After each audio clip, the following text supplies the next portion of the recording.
There's something bittersweet about the end of an adventure. The Atelier franchise has consistently presented memorable characters within self-contained sub-series, but Ryza is the first alchemist to receive her own trilogy, which makes saying goodbye even tougher. Whether you're here for the adventure, her thighs, or both, this is one series you won't soon forget, and this final entry shows the most significant evolution in systems and mechanics that this trilogy and series has seen. Before we get into the review, we'd like to thank our Patreon supporters for making this possible. Please take a second to check out patreon.com/noisypixel to support independent game journalism.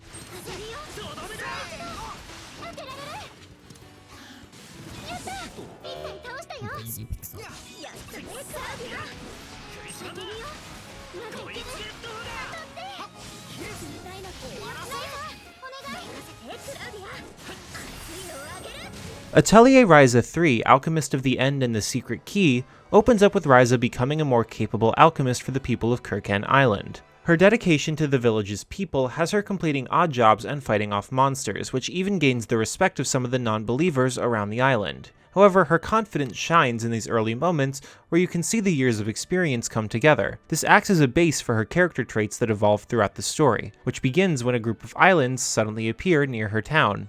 The sense of discovery is once again instilled in her and her friends as they set out on one last adventure. Her friends have also seen some growth as the opening moments of the narrative focus on looking back at their time together. This may seem unneeded, but the cast grows quite large after the systems have been introduced, so it's good that they use that time for nostalgia rather than later with a bunch of newcomers. I'd hate to really get into the new cast for those who want to meet them for themselves, but they each have a reason for joining the party, even if they didn't mean to initially.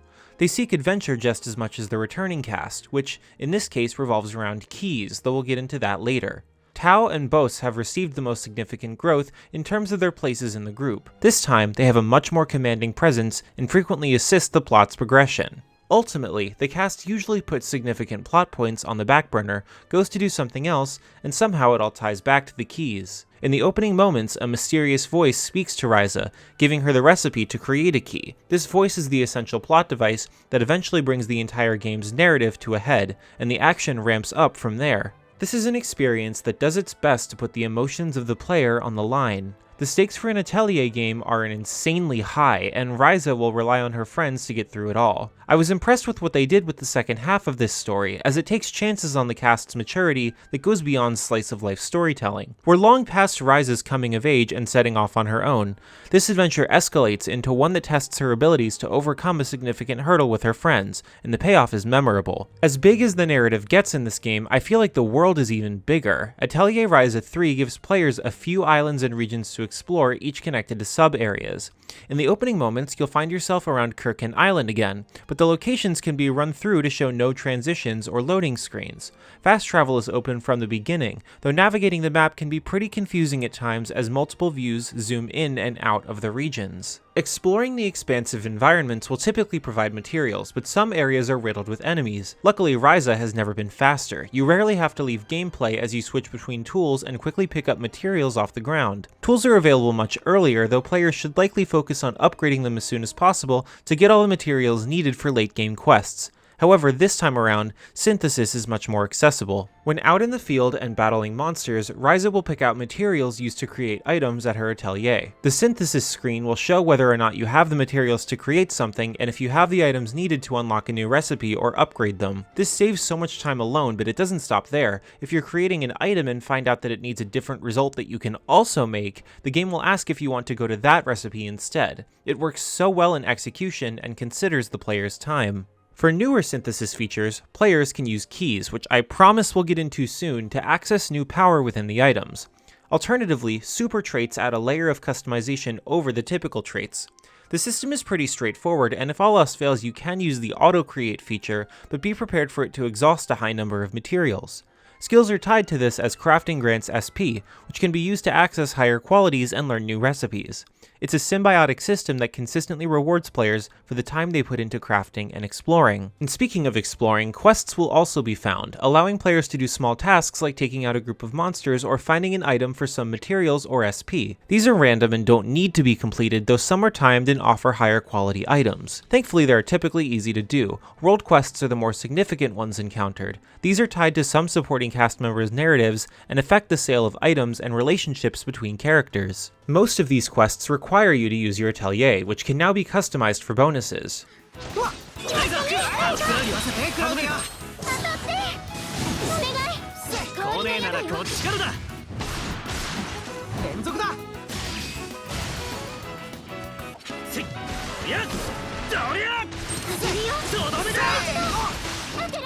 For example, you'll earn a few different boons depending on which type of Atelier you build. From the map, players can also fast travel straight to the Atelier with the press of a button, which is nice because you'll be going there a lot. Other Atelier customization comes in the way of various skill upgrades you'll acquire, allowing you to break down items, duplicate them, or reinforce them. The Atelier will grow throughout most of the first half of the game, so you'll likely get the most out of it in the second half once all the systems are available.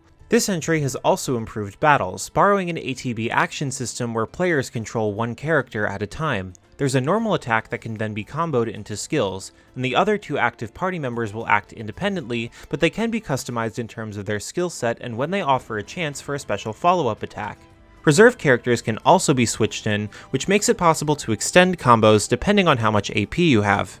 Fights are extremely fast, and I feel like the difficulty has been brought down because of it. While powerful enemies are hanging around, most battles are over rather quickly. If you're a series veteran, I recommend playing on a higher difficulty because once you get a nice batch of bombs, you'll clear out enemies quickly. The system is ideal for those simply wanting to progress with the plot, though the secret boss is quite challenging, so there is that at least. Okay, we're finally ready to talk about the keys. During gameplay, Ryza will unlock the power to create them. Each fast travel point also provides a key that players can add to their key rank to open doors and use in synthesis. Further, during battles, you'll have the chance to extract monster energy to turn it into a key and then summon the item to dish out massive damage. These keys vary in rarity, so it's encouraged to experiment. Regarding secret doors around the map, players can match a key with a particular door color for rare materials and treasures. It's an interesting system woven into the narrative as Ryza learns more about the key's powers throughout the adventure. Their use cases expand in the later parts. Still, it's a natural progression that benefits the evolution of every mechanic. It becomes an element of gameplay that should always be on your mind, yet when it's first introduced, you may have to actively remind yourself that it's there. I will also add that the tutorials only scratch the surface of what the keys can do, so there's still plenty of depth. Atelier Ryza 3 is also the most graphically impressive entry in the series. There's a real focus on character animation, which displays these characters' many expressions. I understand the running joke in the series is pointing out Ryza's thighs, but they're no joke in this game. Moreover, the immense world is colorful and encourages exploration across its vast environments. Musically, Gust blows it out of the water with this release. There are a few great battle tracks, and the world music will get stuck in your head in no time. I felt each song nailed the narrative's tone and always fit the mood of whatever was happening. The entire experience took me around 36 hours to finish, yet there is plenty of stuff left for me to do that would add to that playtime. Atelier Ryza 3, Alchemist of the End and the Secret Key is the best entry in the series, hands down. Every system has been enhanced and perfected with the additional key feature melded expertly into the core narrative. Sometimes the world can feel a lot bigger than it is, causing some pacing issues within the story, and there are a few characters who could have received more of the spotlight, but I can't stress enough how memorable this experience is. As sad as it is to say goodbye, Gust did right by Ryza with this finale. Noisy Pixel is giving Atelier Ryza 3, Alchemist of the End and the Secret Key a 9 out of 10. Noisy Pixel is run by a group of gamers providing independent gaming coverage through news, reviews, previews, and more. Check out our Patreon to help support our continued growth, and subscribe to keep up with all of our future content.